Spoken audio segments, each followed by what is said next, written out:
Hi everyone, welcome to my channel. నేను cooking video చేసి చాలా రోజులవుతుంది. ఈ కాయలను ఏమంటారో తెలుసా? కాసరకాయలు అంటారు. దీనికి ఎన్నో ఔషధ గుణాలు ఉంటాయి. ఈ కాయలు ఎక్కువగా రాయలసీమ ప్రాంతంలో వర్షాకాలంలో లభిస్తాయండి. ఈ కాయలను ఇంగ్లీష్లో టైనీ బిటర్ గార్డ్ అంటారు. ఈ కాసరకాయలలో కాల్షియం ఎక్కువగా ఉంటుంది. క్రమం తప్పకుండా తీసుకోవడం వల్ల షుగర్ పేషెంట్స్కి చాలా మంచిది.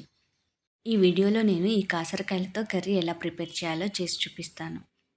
ముందుగా ఈ కాసరకాయలకు రెండు సైడ్లు ఉన్న తొడిమలను తీసి వాటర్లో ఒక 2-3 సార్లు బాగా శుభ్రం చేసి పక్కన పెట్టుకోండి. ఇప్పుడు ఈ కాసరకాయలను ఉడికించుకోవడానికి ఒక గిన్నెలో సరిపడినన్ని నీళ్లు తీసుకోండి. ఇప్పుడు ఆ వాటర్కు 1 స్పూన్ క్రిస్టల్ సాల్ట్ను, ఒక చిన్న నిమ్మకాయ సైజ్ అంత చింతపండును తీసుకుని ఆ వాటర్లో వేయండి. ఈ కాసరకాయలు కూడా కాకరకాయల లాగానే చేదుగా ఉంటాయి. ఇప్పుడు ఆ చేదును తగ్గించడానికి ఇలా చింతపండు వాటర్లో బాయిల్ చేసుకోవాలి. ఇప్పుడు ఆ వాటర్లో 1 స్పూన్ పసుపును కూడా యాడ్ చేసుకోండి.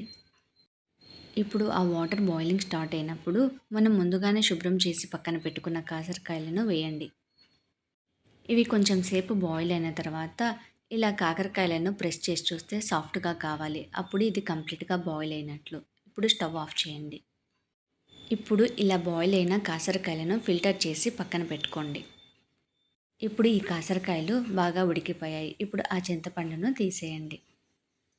ఇప్పుడు ఈ కర్రీని ప్రిపేర్ చేసుకోవడానికి స్టవ్ మీద ఒక కడాయిని పెట్టుకుని దానిలో 2 స్పూన్ల ఆయిల్ వేయండి.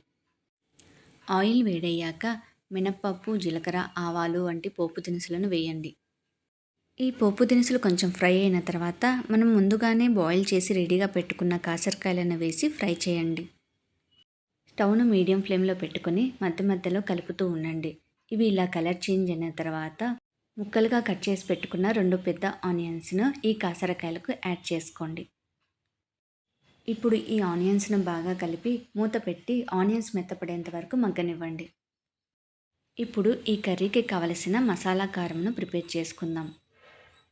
మీరు తీసుకున్న క్వాంటిటీని బట్టి కారంను ప్రిపేర్ చేసుకోండి.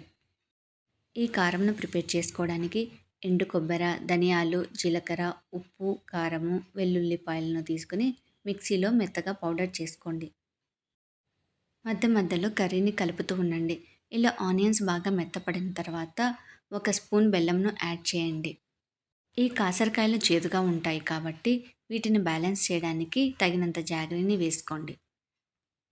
ఇలా జాగరి అంతా మెల్ట్ అయిన తర్వాత మనం ప్రిపేర్ చేసుకున్న కారపొడిని దీనికి యాడ్ చేసి ఒక 2 మినిట్స్ ఫ్రై అయిన తర్వాత స్టవ్ ఆఫ్ చేయండి. అంతేనండి, ఎంతో హెల్దీ అండ్ టేస్టీ కాకరకాయ కర్రీ రెడీ అయిపోయింది. ఈ కర్రీ రోటీస్కి, రైస్కు రెండింటికి చాలా బాగుంటుంది.